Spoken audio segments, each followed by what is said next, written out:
My name is Wolfgang Brunauer. I'm the founder and CEO of DataScience Service GmbH. Before I founded a DataScience Service together with Ronald Webendorfer in 2016, I was employed at UniCredit Bank Austria for roughly 8 years.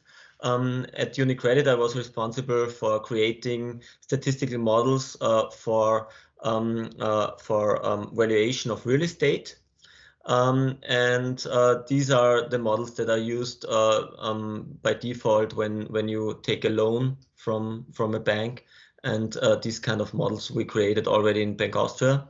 Before that, I was university assistant at University of Applied Sciences in Kufstein. There I had a job where I worked in several projects to analyze real estate data and create models for price and cost estimation and so on. Concerning my academic background, I also studied at University of Applied Sciences in Kufstein.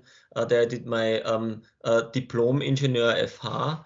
I afterwards started my studies at University in Innsbruck, where I studied economics and mathematics, and I did my PhD in statistics, and I did it about models for analyzing real estate, so statistical models to analyze real estate prices and markets.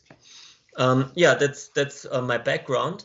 And my current employment and my company, DataScience Service, we went on. As you could see, I have this real estate background and mathematics and economics background, and we went on with this topic. We have a product that is called Amazing. That's some kind of combination of immobilie, so real estate, and amazing. And this is a software, I would say a software suite or bundle of products. The core product is again a valuation system that is based on machine learning methods that is applied by many banks in Austria. So, for example, Raiffeisenbank, Volksbank, also some banks in Germany, VR Bank. And some other companies, for example, Salzburg Wohnbau, use it. Our software is available also through the Austrian land register via the Kompass Grundbuch. So if you have an access to Kompass Grundbuch, you can also use this. And additionally, via the largest real estate broker CRM software that is called Justimo, they can also use our software. So these are our main customers. Our current status is we have 25 employees, and these are roughly divided into groups. One is engineering, so 10 people are engineering, so that really do hardcore software development, so classical software engineering. 10 people are data scientists, so they do data pipelines, model estimation, and creating data products that can then be brought to the customer via the software that is created by the engineers. And the rest, so roughly 5 people, are for sales, customer care, and administration.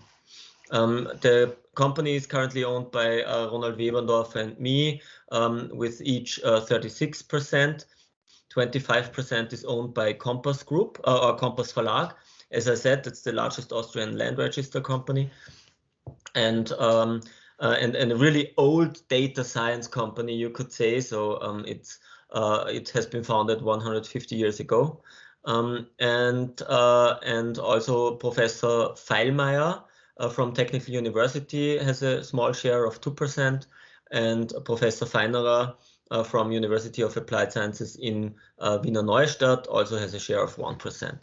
And as you can see, that's we have a really strong academic background and academic ties.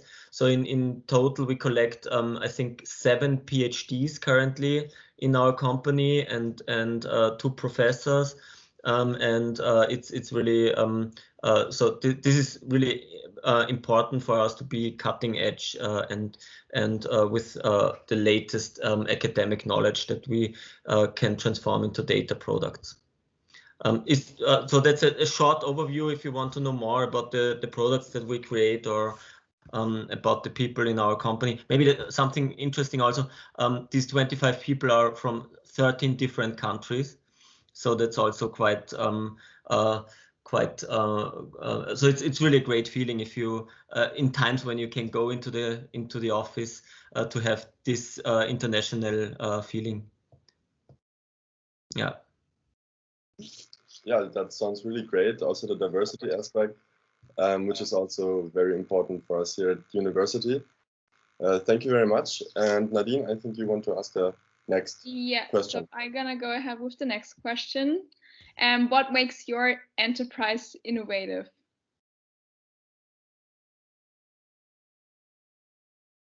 I would say the innovation really comes from the founders, like personnel attributes. So I could start now with buzzwords like bleeding edge technology and so on, but the most important thing is curiosity and something that you can call bias to action. So we are really interested in what we are doing.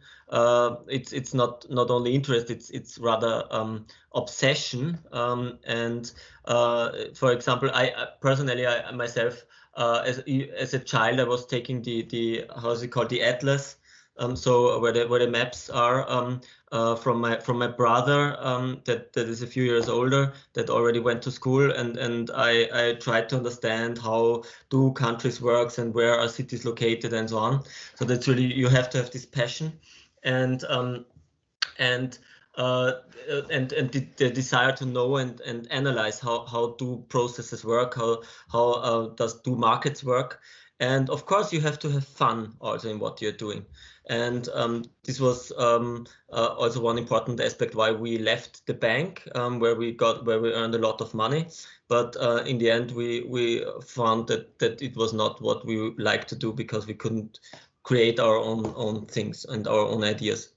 And this is exactly the things that make our company innovative. So we hired people that are like us, so that are curious and want to understand things and want to analyze things and want to create products. Yeah, and I think that's really this framework. So to try to analyze, to understand, and then create something out of it that people can use. And in the end, the type of product that we use is really great, because you can, as a user, immediately check the results and have your own ideas about the quality of the results and give feedback. So if we do a price estimation of a flat or a house, either you already know the price, because you know that will be sold to a person for like 300,000 euros. And our algorithms say it's 320,000 euros, then we will get the feedback. No, you estimated too high or too low. So we will get this feedback immediately, and we will get it afterwards from the land register. And this is also something that makes it great, because we have this feedback loop that gives us always the possibility to understand what we did wrong and what we can improve.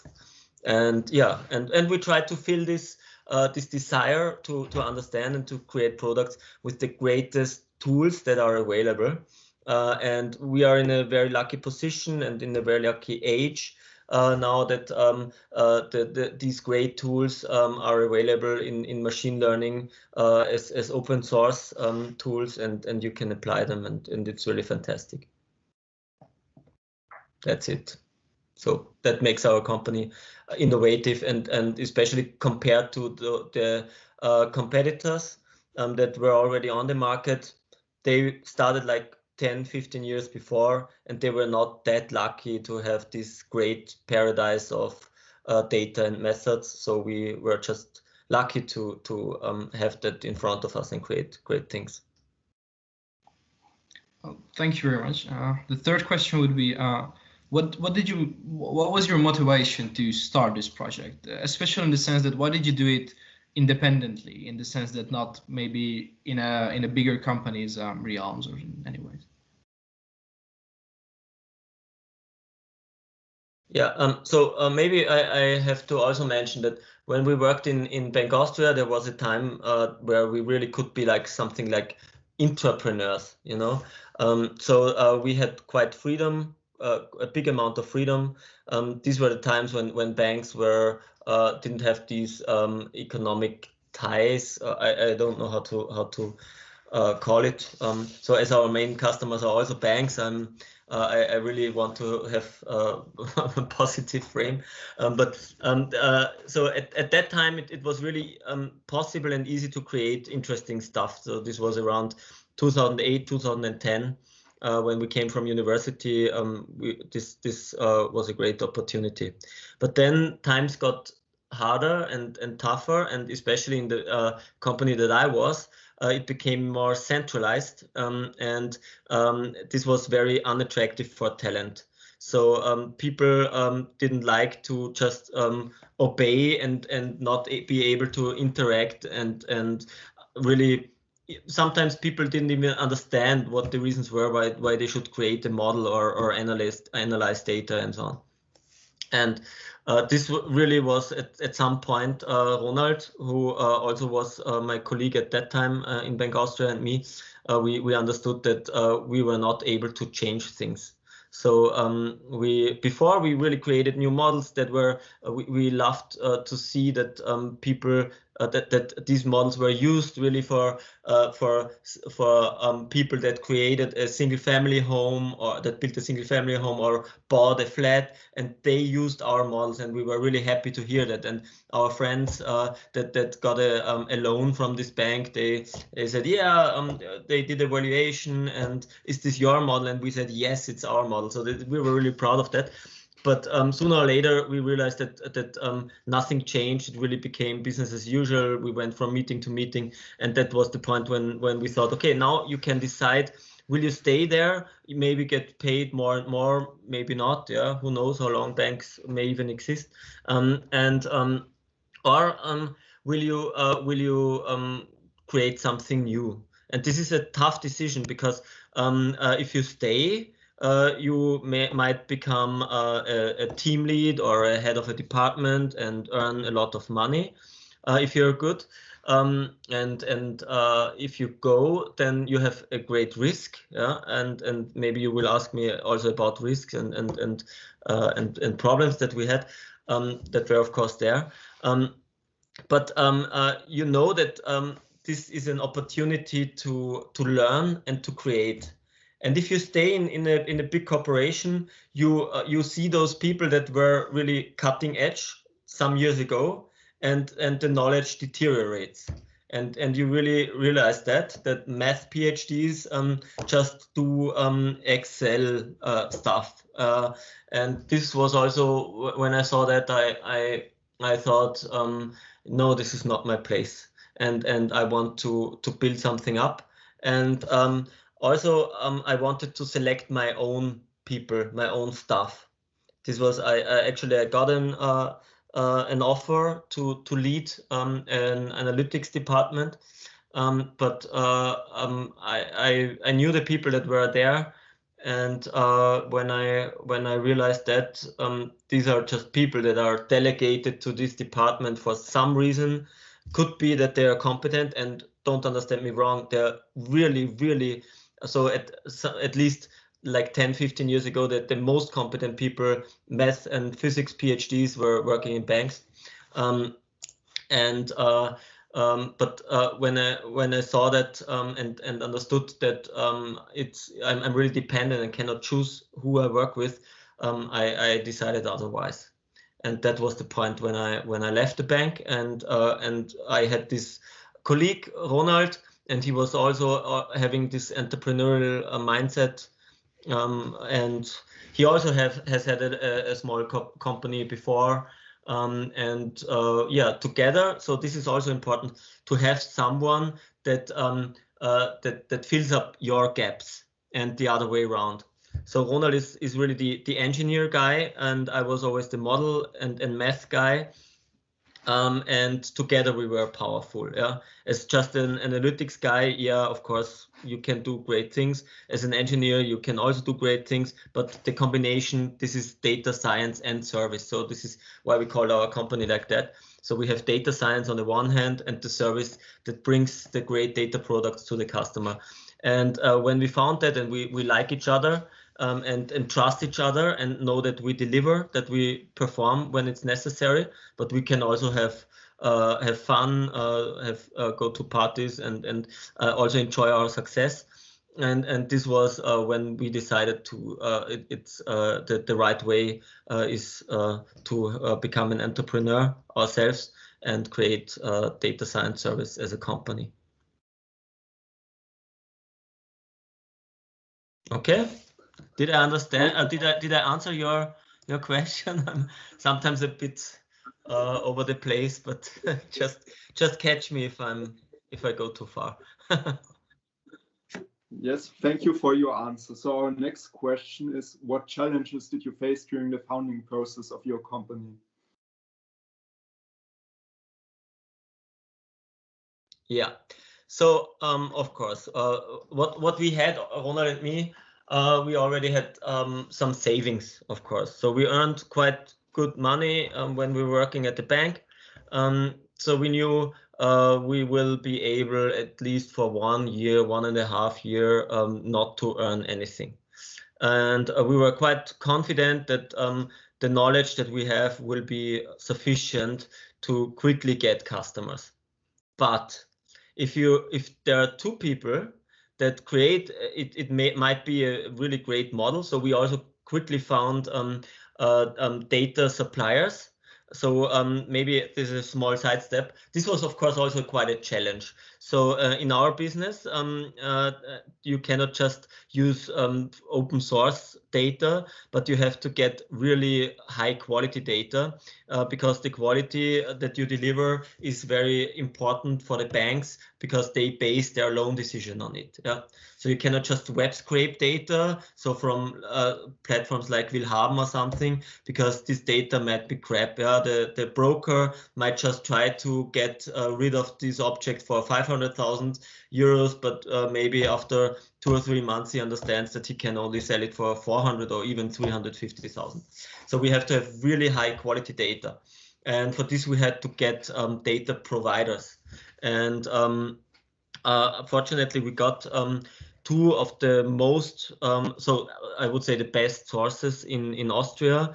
So the largest real estate broker, CRM, so where the broker really types in the data and you have the exact address and you know exactly when the contract is done, and the broker even does his calculation of his remuneration, so you really know exactly the price and when the object has been sold, and the huge amount of object characteristics that is necessary to model, including images, text, and so on. And on the other hand, Compass is the largest provider of land register information, and we buy the contracts from the land register. So and this is not so easy. Usually you have to click PDF by PDF. You have to download them, and but we can really just query them via batch API. So this makes it much easier for us. Still, we have to pay it, which was really hard, of course, at the beginning. Still we had enough money and had great data, great model, very innovative product. So we went to our potential customers. We knew the banking scene already and knew what banks needed. So this is maybe also important. It's so the domain knowledge. As Ronald and me worked for more than 8 years in the banking area, we understood really well what is necessary concerning risk management. So what really is needed in the loan decision process and so on. So we just knew exactly what these guys need. And it doesn't matter if you go to UniCredit or to Raiffeisen or Volksbank, it's all the same. They all have the same needs. So we created a product that really fulfills the needs with the best available data. But when we went to our first potential customers, they said, okay, you're the 2 sales guys, right? No, we are the creators of this software. Okay, so who else are you working with? It's just us two. Okay, please go home. So because it's operational risk, you know, if you create a new company, there are two types of risk.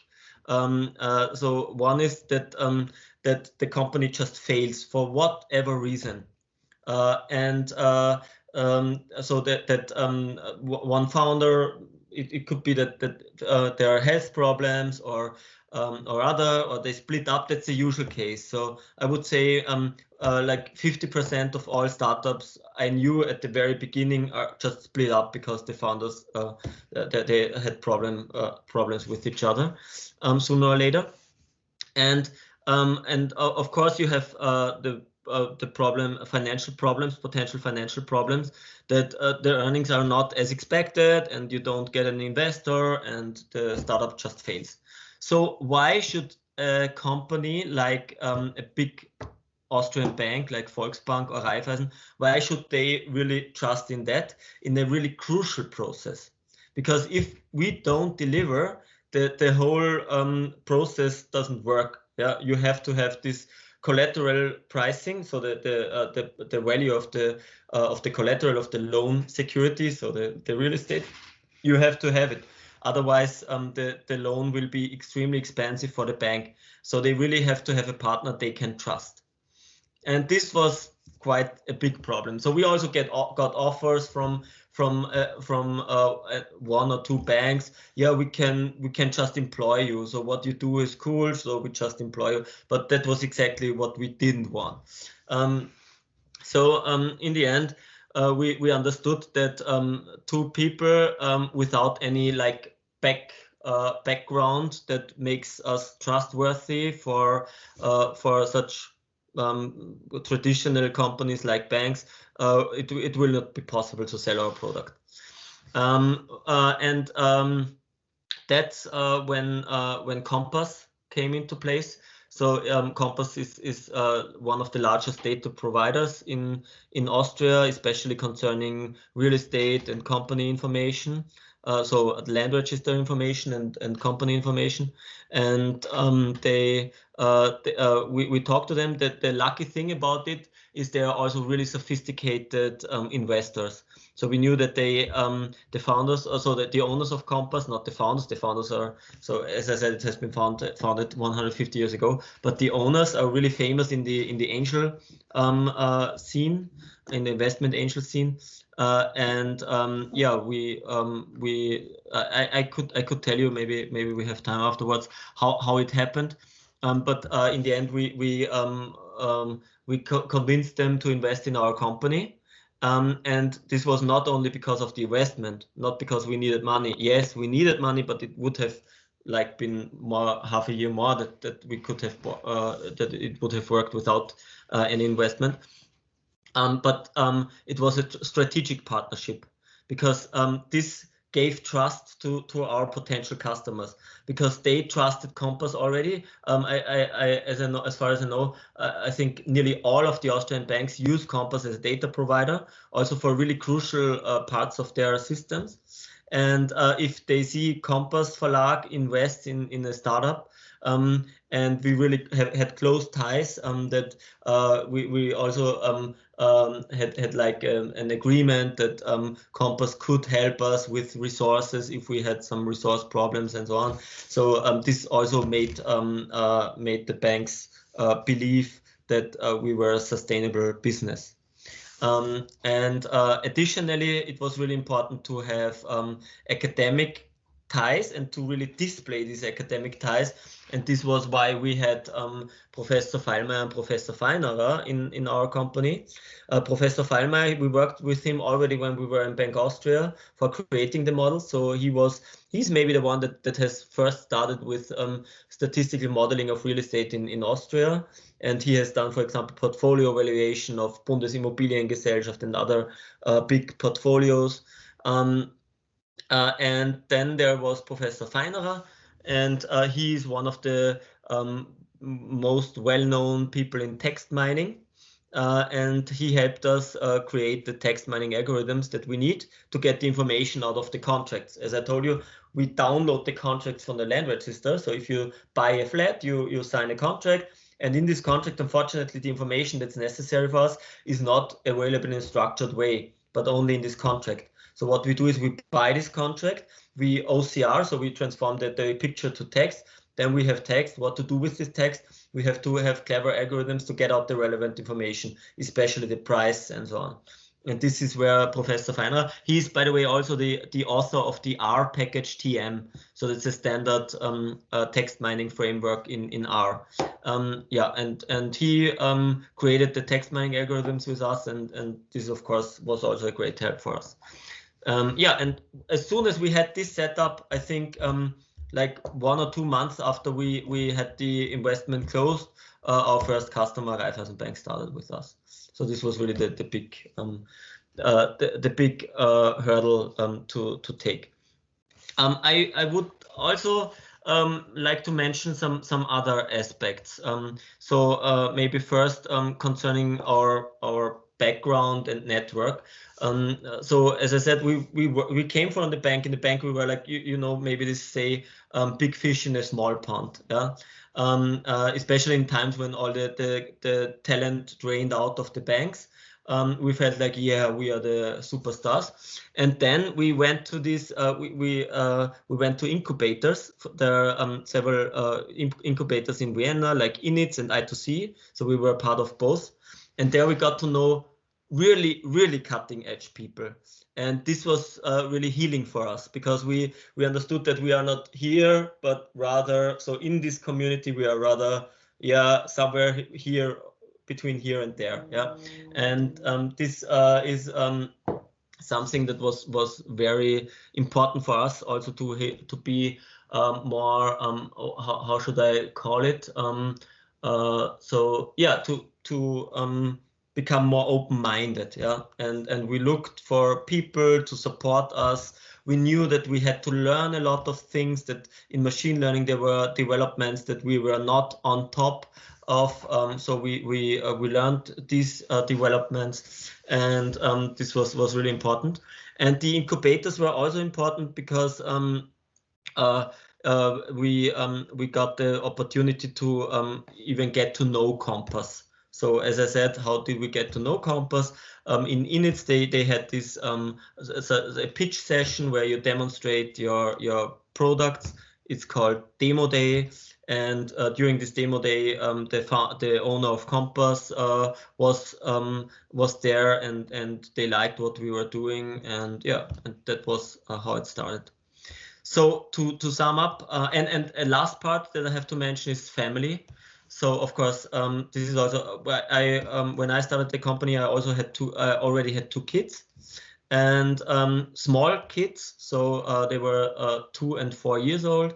And this was also really tough. So when you start a new company, you work like 16 hours a day, and you work 7 days a week. So there's little time for the family, and you have to have a really understanding partner to help you in this phase. Yeah, yeah. This was from our so my personal big challenges that we had. So to wrap up, you have to find a network. You have to be humble. Yeah. So really do not overestimate yourself. So be open-minded.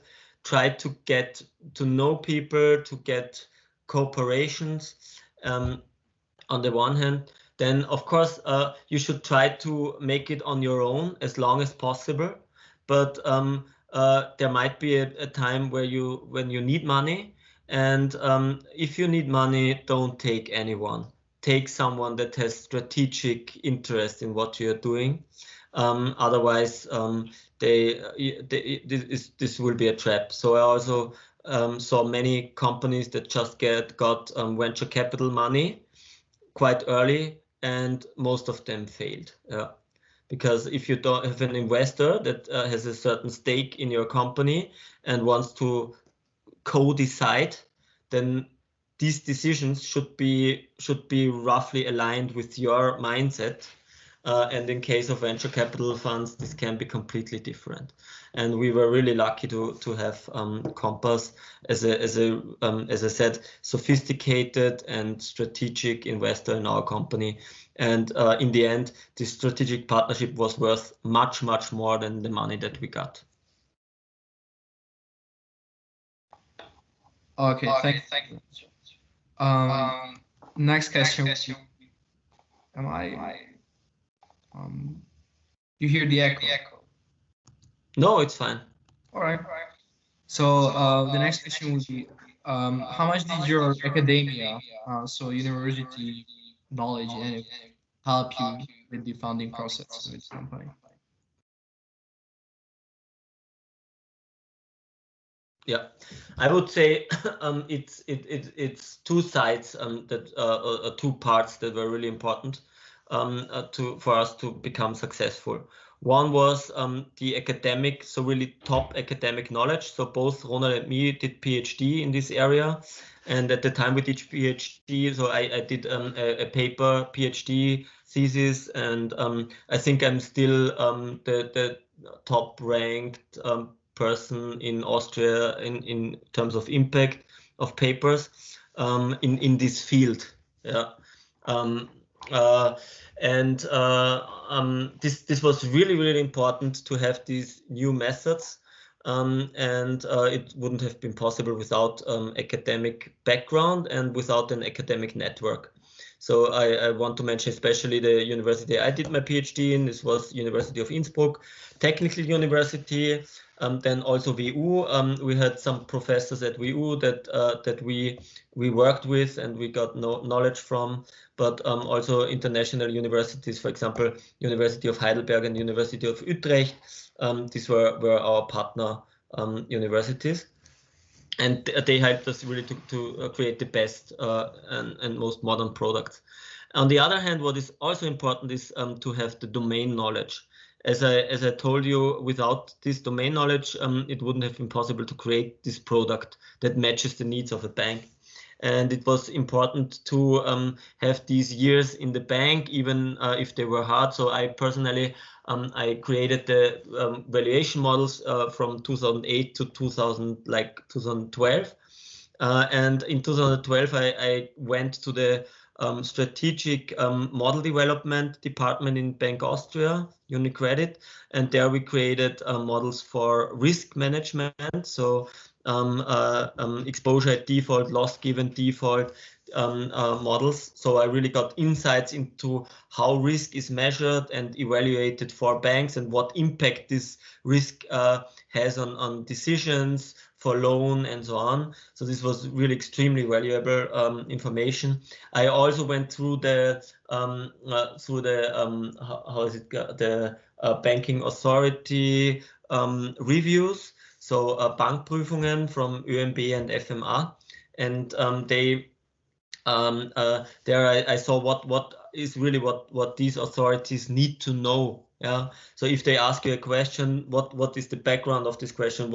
How do you have to answer this question? And if you are talking to those guys, what are the things that they need to know? And these were really extremely valuable years of learning, and we could transform this. So this synthesis of both, so bringing both parts together, the domain knowledge and the academic knowledge, this is the great value of it. Yeah. Otherwise, yeah, you take just somebody that studied data science or math, and they can easily create quite good models if they have good data. But even knowing which data we need was already a crucial part. So from our experience in the bank, we knew which data even to look for. Others would have made the error to just scrape the data from the internet and then fail because it doesn't have the sufficient quality. And yeah, that's really what data science is. So you know this Venn diagram, I guess. So it's about domain knowledge, math skills, and hacking. Yeah, and this is really what we incorporate. So we knew the domain of banking. We knew the methods and the statistical and machine learning models, and then we really love to bring this into products. So we love hacking. Yeah. So yes, academic is important, but one of 3 parts. Thank you very much. You already explained a little bit what challenges you faced during the founding process. So I want to ask you now, if you would found again, what would you do differently? Yeah, I would really be maybe a bit, as I said before, more humble. So really to actively listen and look for cooperations, and also be open in many directions. On the other hand, you always have this trade-off.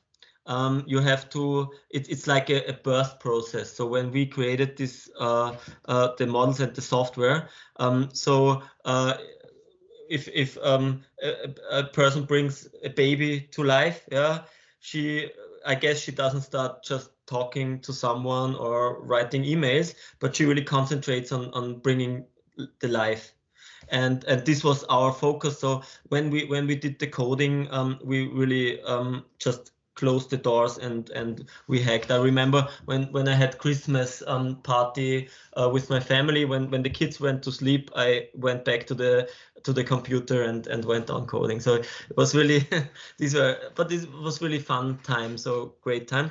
But nevertheless, you should be aware really to be open and try to find connections, because they leverage. So try to reserve like 10% of your time, or maybe a bit more even, to get into contact with other people, because they can give you great insights, or maybe they can leverage your whole business. Maybe you're in a trap and just run on a path that is not that is not the right path. But if you just switch a bit, if you do a small pivot, then it would help a lot.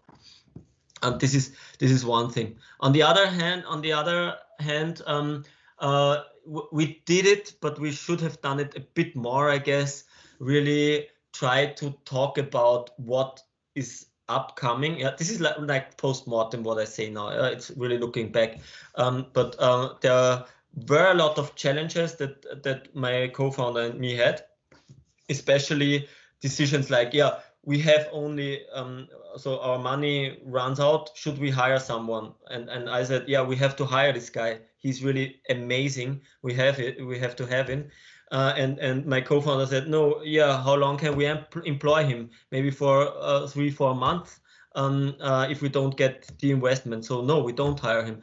And you really, it would be great to have like in advance align yourself about responsibilities. So who is responsible for HR, who is responsible for other aspects of the company.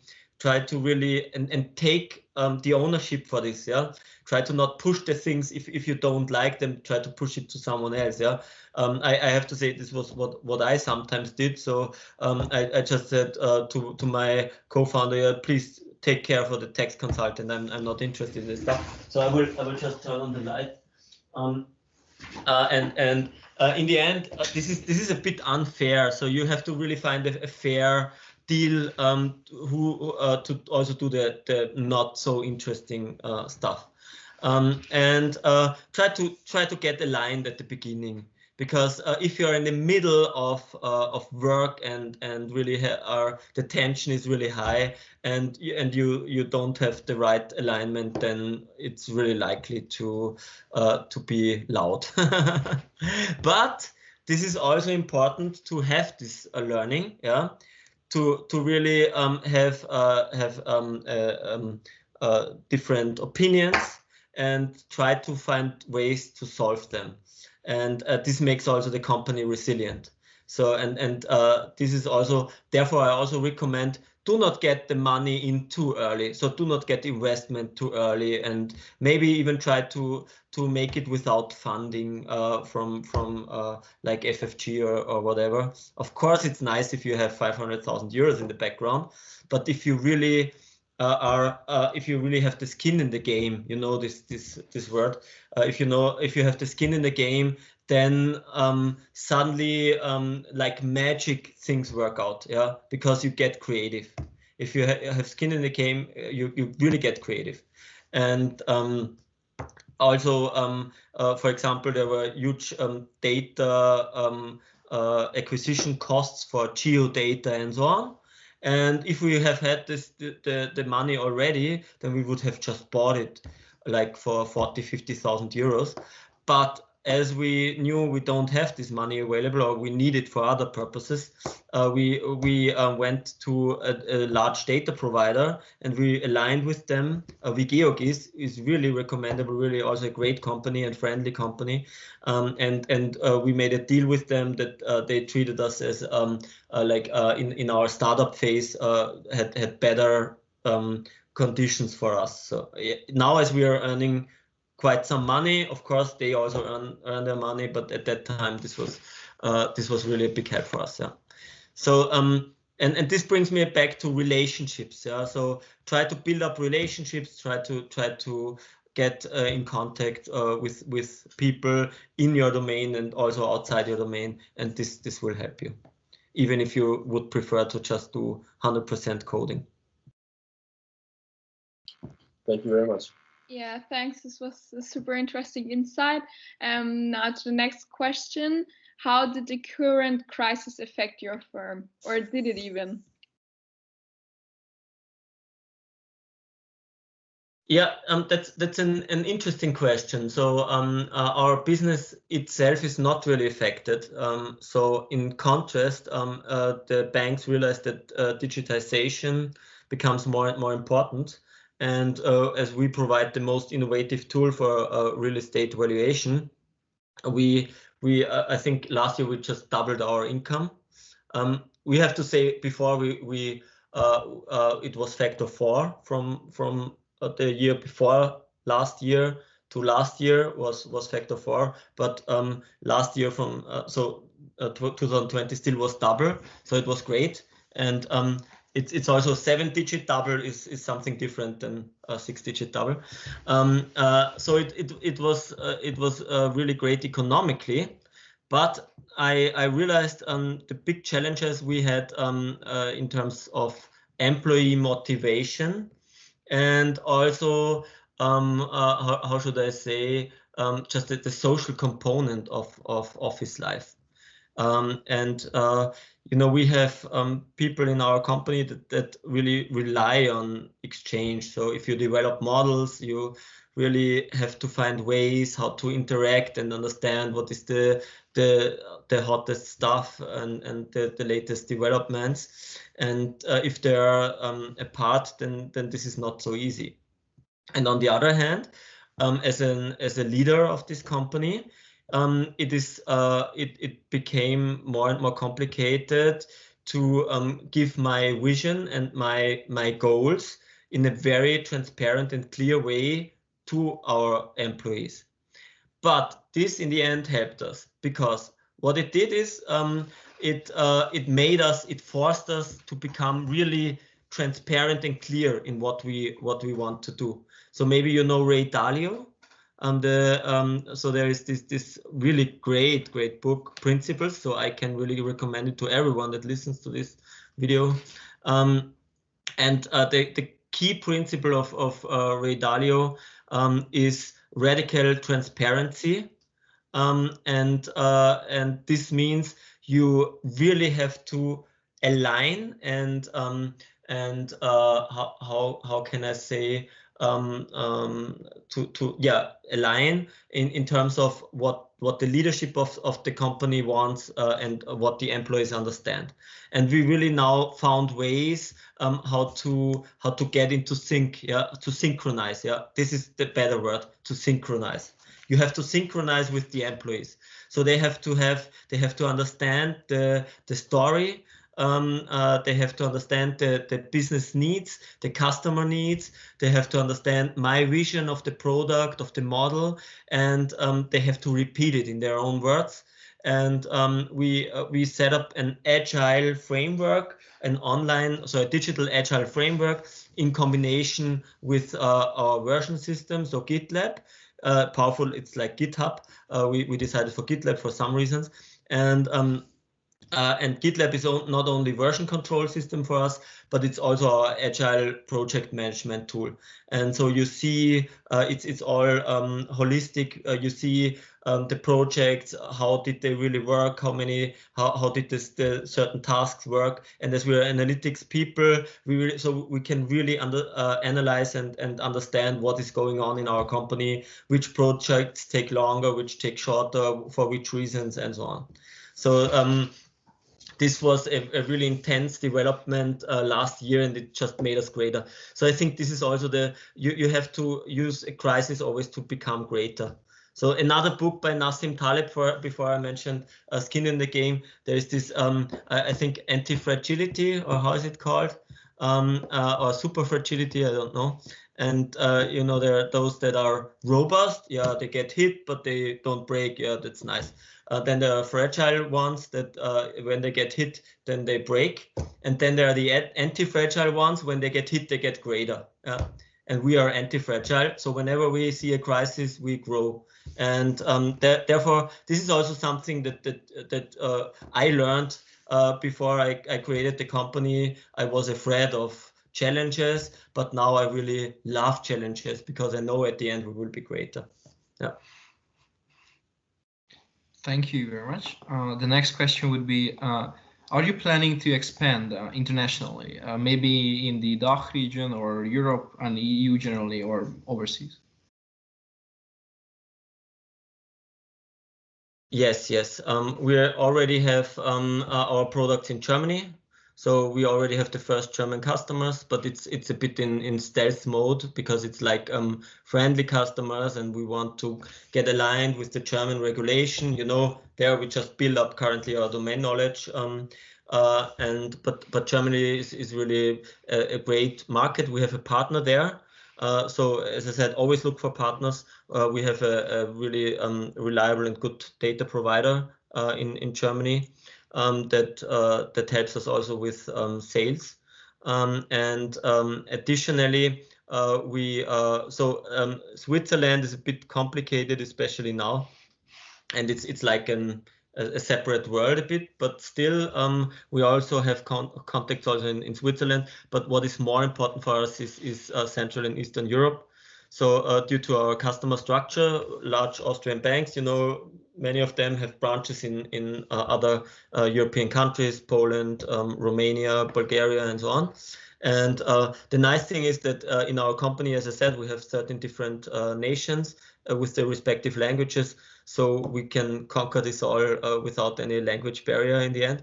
And of course, they should code, they shouldn't talk, but in the end, if there are some language problems, we can easily solve them. And yeah, this is the way for us to go. So our first focus is Germany. This is the focus for this year. So by end of this year, we want to have our full product suite also launched in Germany and the first big customers there. And the next priority is Central and Eastern Europe, where we intend to go with our existing companies, so to build products for them in the regions they offer their services. Nice, thank you. Now that would be the last question. If you have any advice to young entrepreneurial minds out there.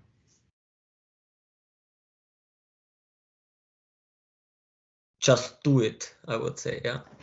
But be aware of the problems that I mentioned. So it is always good to have some money in the background, of course. So you shouldn't be in a really dependent situation, and you should have the burning feeling inside yourself. Yeah, let's call it obsession. Yeah, it's really an obsession to create something new. And if you have that in combination, I think it cannot go wrong, because the obsessed and creative mind always finds a way. You will find the right partners, you will find the right ways, you will create the right products. Concerning partners, I recommend also, at least for me, it was really, really good. So if you are aware of some really lack of skills in some region, so in my case, this was really the engineering. So the hardcore engineering part was missing in my case. It is very good to have someone that you can trust on your side.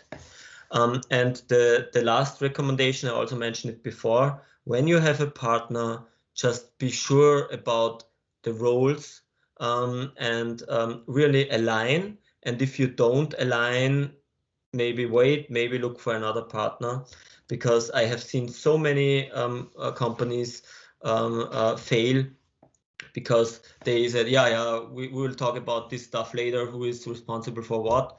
And when they started to have their first products and really started to become successful, that is when the quarrel starts. So try to do this before.